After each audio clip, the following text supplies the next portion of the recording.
Hello and welcome. My name's Peter. I'm the sole developer behind Growler Games. For the past month, since my last video anyways, what I've been focusing on is building out and expanding my the architecture under my current game, Blood Builder. And that's so the systems kind of more cohesively work together so that I can better support persistent data and better separate the logic from the visuals throughout the game. Now I'm not going to get too much into that on a granular level because it's a little boring. But what I am going to do in this video is we're going to discuss how that impacts the new plant growth system throughout the game. So let's get to it. If you've been keeping up with devlogs for Blood Builder at all, you know that each month I've been introducing a new gameplay feature. And this month I was supposed to focus on the crops growing based on how many nights have passed. There's some other things too, but that was the major milestone for this segment of time, which means I needed to get a night and day cycle fully implemented into the game. I was using some smoke and mirrors approaches where the crops were growing and going through their different growth cycles, but it was based on timers. And in the clocks, in the HUD kind of time progression clock, actually was hooked up and it was also working, but there was no end of day. If you sat there long enough for it to progress through the whole day, it would just keep going. And so I needed to add a way to end the day so that I could implement and test the crops growing by how many nights have passed. Being a vampire, everything is focused on nights. So when I'm talking about night cycles, it's the same thing as a day cycle in other games, but everything revolves around the nighttime. To progress the night, I added a coffin that the player can interact with.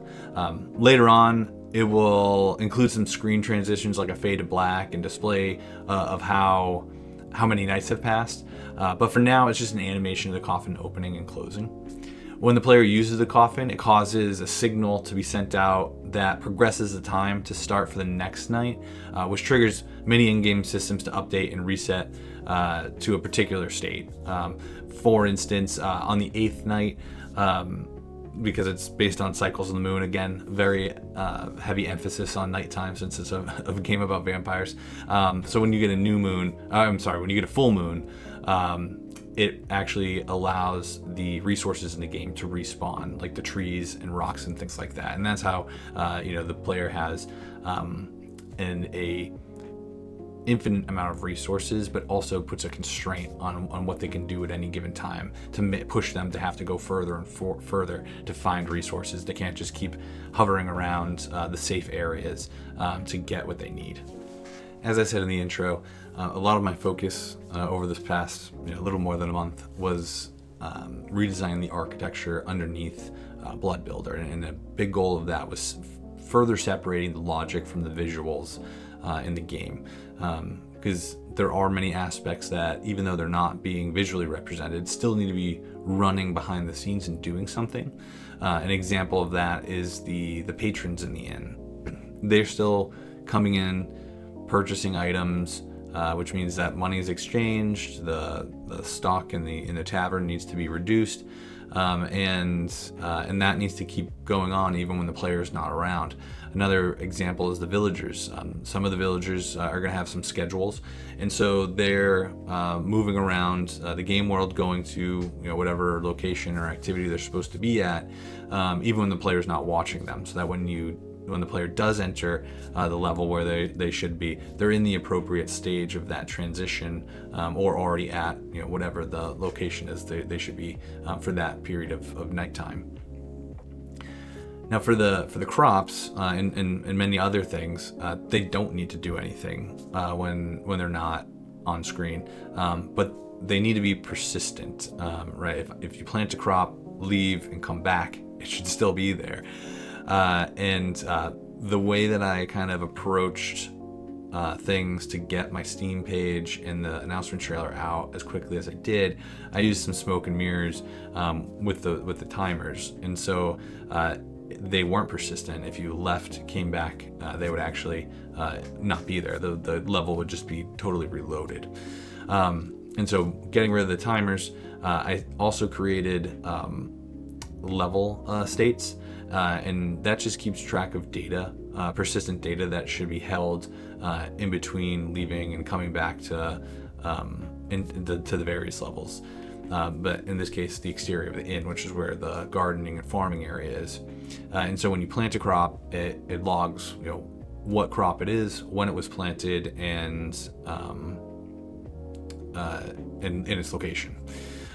And so when you leave and come back, it's there and it knows what state it should be in. Right? Every crop has so many days that it sits in each state. There's 4 states for each crop, from the seeds to them being harvested, and so this new system, when the night transitions, because I'm keeping track of how many nights have passed, when you come back into the level and it reloads, it knows where the crop should be, what crop it is, and then it just checks against when it was planted and what night in the game is it, and from there it figures out what stage it should be in, so that visually it's represented properly. This system also, with this level state system, sets up the game so that when I have saving and loading, which obviously is pretty essential, everything is ready to just be exported out to, I'll probably do a JSON, and then re-imported back in on a load. It's already in a clean, in a clean format for me to do that. One big thing about having to redo this, though, was the levels, the way that I set them up before. I needed to redo them, so I had to delete all of the levels that I did and recreate them. So actually go back and rebuild, with the tiles, all of the levels, and it obviously is a step backwards. But I needed them to all I call them prefabs still. So if in this video or future ones, I'll refer to them as prefabs. Before working in Godot, I came from Unity, so I still use that language. But in Godot, it's just an inherited scene. But I needed all of the levels to be prefabs from a master level, so that way it worked well with this new game architecture system that I have, because the games are all being loaded and managed from a game manager, a level manager. The level manager is within the game manager, but the level manager needs to be able to interact with all of the levels exactly the same way, and for folks with some experience, that all sounds logical, and but the way I set it up, the levels weren't prefabs. And so even though this is a step backward, because I had to recreate the levels, in the months to come, it should be a leap forward, because this architecture and the way everything interacts is much cleaner, and it's very clear what direction data should be flowing throughout the game. So yeah, a little step back, but should be a leap forward in months to come as I continue to build out some of these systems and add new mechanics. After creating this level state system with the crops, I also went on to expand it to include a couple other things, like the loot drops that fall from harvestable items like trees and rocks, so that when the player harvests them and whatever the resources falls on the ground, if the player leaves and comes back, it will remain there for the player to pick up later on. Now, for not efficiency, but to prevent any issues from happening. I'm sure we've all seen videos of folks who drop like 1,000 wheels of cheese in a Skyrim video or something to purposely lag and break the game. In order to prevent something like that from happening, there's going to be a cap on how many of those resources can persist at one time. But I made it so that they can persist, because previously, again, for the sake of getting the Steam page up and doing my announcement trailer, that wasn't previously in the game. If you left and came back, whatever was harvested would be gone and it would be replanted again. Along with that, I made it so that the harvestable objects themselves don't reload when you enter back into a level. If you cut down a tree and then come back, that tree is still gone until the 8 nights have passed and you get to the full moon, in which case all of the renewable resources will appear once again, and so the player can harvest them again. There are some things like broken crates and broken barrels and things like that, especially in the castle area, that the player is supposed to be breaking down and for early resources and also to clean up that area, and those won't be repopulated. But for trees and rocks and ores, like that's all renewable resources that will regrow or repopulate on that 8th night. And again, the way that this is all being saved and loaded is through the level state that I created with the crops, and again for the actual save and load system, that level state is the data in there is already set up in a way that I can easily add the saving and loading. So all of this is going to save time on saving and loading the game, not just saving and loading level states themselves. So that's the core stuff, the persistence and the separating of logic and visuals. And I know I'm really giving a quick overview. Part of that is for time, because we could spend a long time really delving into it. But I don't want to do like code tutorials on here. But on a high level, the way it flows is I have the game manager, who has a lot of sub managers for the bigger systems, including a level manager. Level managers who's responsible for loading and closing out levels and setting them up. And the levels have a data structure that's attached to them that holds all of the whether it's crops or the loot or the harvestable objects like trees and rocks. It contains all of them in there, so that when the player is entering and leaving levels, that persistence continues. And like I said as well, it's set up in a way that for saving and loading, for save and load files, I can easily get that data in and get that data back out. So persistence while you're playing, and for actual save and load system as well. What's left for the crops, they're growing, how the mechanics behind that is just watering crops. I want the player to be able to water the crops with a bucket that they can fill at the well. That's already partially implemented. The water is on the same system as the blood pool and the health pool. It's just points that get added when you go to the well, and then get spent when you water some crops. I do need to add the visual representations though. So right now, even though it's functioning in code, there's no way for the player to know that anything's happening. Along with like some animations, it's also just getting like the tile to swap so that you can see when you water that there's, it's damp on the ground, there's some moisture. And the crops already have it in there where when the night progresses, if they are watered, it will speed up their growth rate. So that's in there as well. So partially implemented, but a lot of the visuals aren't present right now.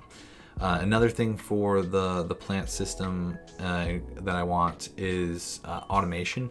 I want the player to be able to hire helpers, and so you go to a garden table and tell them what crops you want planted where, and they'll handle the planting and watering. I'm not sure if they're going to handle the harvesting yet. That's a decision I haven't made. But this is that system, that feature won't be added until much later in development. It's not essential for the core gameplay, but I do believe that automation is a pretty important thing to have for sim games like this. that can get a little grindy. At some point, the player should be rewarded with a faster way to do things, so they can spend more of their time on the aspects that they enjoy, and offload some of the things that might seem a little more like a grind, to keep using that word. And then lastly, the actual planting menu. It needs a visual update. It needs a pretty big update. It's functional right now, but I'll do that in the near future. But I'm gonna wait and do like a full UI pass, just see where I can make some of the menus and things look better. And when I do that, I'll spend quite a bit of time on the planting menu as part of that. But that's where my plans are going forward. If you noticed in the videos that we're playing, there's like a white outline that is around the crops when they're ready to be harvested. That's something I added as well, just to make it clearer that there's something special with interaction for those crops, so that the player can quickly see, oh hey, I can go harvest those now, because sometimes it's difficult, even with Stardew Valley, until you've played for a little bit. Sometimes it can be difficult to know when certain crops can be harvested. They look like they're harvestable like in the stage before they're actually harvestable. And so by adding this outline, I'm hoping to make that a lot more clear to the player. And that's what I've got for this one. If just for the sake of transparency, I don't like to talk about it, because I don't want this to become a channel beyond anything but my games and the studio. But I'm running for local office in my community, and so that's been taking up a lot of time. And so progress has been a little slower than usual. In a week, that will change. The campaign will be over. But I just want to mention that right, even though this is my full-time job, I am a full-time developer, that there are some other things going on in my life that are still eating away at some of my dev time. But anyways, my name's Peter. I'm the solo developer behind Growlery Games. I typically do one video a month documenting the progress of my studio and its projects. Please like and subscribe, and I'll see you in the next one.